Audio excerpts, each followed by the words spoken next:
Kirk's assassination is more than just the death of a political commentator. It may be the tipping point for America. For years, Charlie made headlines for bringing raw, unfiltered debates to college campuses. You're an English major. Yeah. Okay. What's your favorite Jane Austen novel? Harry Potter? And yet, on the 10th of September, during one of his signature's Prove Me Wrong sessions with his wife Erica and their 2 children present, Charlie was taken out by a sniper.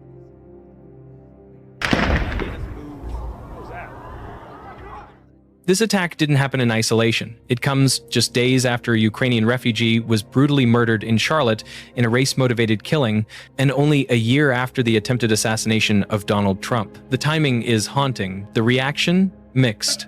I just murdered Charlie Kirk right here in Utah. I'm so freaking pissed right now.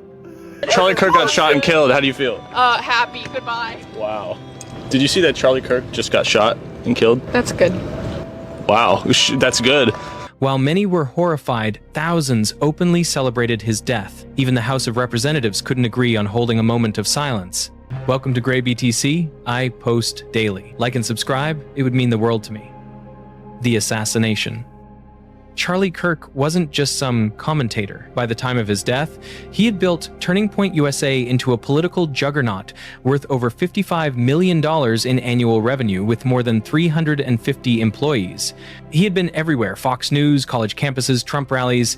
His Prove Me Wrong debates had become internet staples, racking up millions of views. On that Wednesday afternoon in Utah, he was doing what he always did. Seated at a table 20 minutes into one of those sessions when a clean shot from 200 yards away hit him straight in the neck. His wife and children were right there. Nobody deserves that, not even Charlie. The initial reaction was swift. President Trump ordered U.S. flags at half-staff and called it a dark moment. Utah's Governor Spencer Cox urged Americans to stop hating each other. For a brief moment, it felt like people could put politics aside. Even some of Kirk's fiercest opponents expressed sympathy for his family.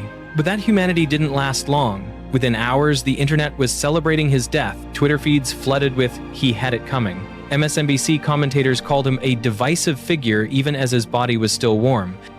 The manhunt.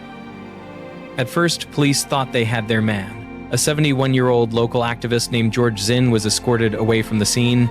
Witnesses recorded video of him being cuffed, and even officers on the ground weren't sure if they had the right suspect. But it didn't take long before the truth came out. The real killer was still out there. For 48 hours, a massive manhunt involving federal, state, and local agencies swept Utah. And then, in a twist almost too surreal to believe, the assassin's own father turned him in. Tyler Robinson, barely in his 20s, had confessed to his dad, panicked, saying he couldn't escape what he had done. His father convinced him to meet with a minister and a marshal. Together, they walked him into police headquarters and surrendered him. Officials later confirmed it was no spontaneous act, and his assassination of one of the most recognizable conservative figures in America wasn't an isolated act. It was the product of a society tearing itself apart. Civil War warnings. Charlie Kirk's assassination isn't just about one man. It's about what it reveals, how dangerously divided America has become. Barbara Walter, a political scientist who has studied more than 200 conflicts worldwide, warns that America is sliding into what she calls the anocracy danger zone, where violence becomes increasingly common. Her research suggests that in such conditions, the annual risk of civil conflict is around 4%. That might sound small, but over 10 years it compounds into nearly 40%. In other words, almost half a chance of civil war in the next decade. And history shows how quickly things can unravel. In Yugoslavia, neighbors who had lived peacefully for generations turned on each other when politics and identity hardened into tribal divisions. More than 100,000 died. Nobody thought it could happen until it did. The media environment. Charlie Kirk's death also exposed how broken America's media landscape has become. Instead of unified mourning, coverage immediately fractured along partisan lines. MSNBC speculated whether the shooter might have been one of Kirk's own supporters firing in celebration. Commentators like Matthew Dowd went further, saying Kirk essentially brought the attack on himself because of his rhetoric. Depending on which outlet you watch, you're either told that Kirk was a martyr for free speech, or that his death was predictable fallout from hate speech. There's no middle ground anymore. Social media amplifies this division. Platforms are designed to reward outrage, not nuance. clips of the assassination, conspiracy theories about who planned it, and celebrations of his death all trended within hours. This is why events like Kirk's assassination snowball. The media doesn't just report, it radicalizes. And when 80% of Americans already say they can't agree on basic facts, it means two parallel realities are forming. In one, Kirk was a victim of political terrorism. In the other, his death was justice.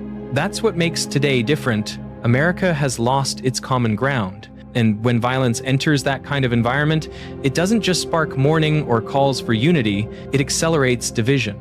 America is now more polarized than at any time in over a century.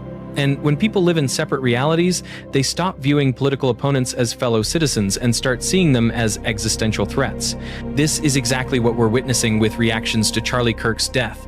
One side calling him a martyr, the other celebrating his assassination as justice. That level of division is historically dangerous, because once violence becomes normalized, it rarely stops with one event. The question now isn't whether America can survive one assassination. The real question is whether it can survive becoming the kind of country where assassinations feel inevitable. If you liked this video, you might also like why South Africa is a warning to the world.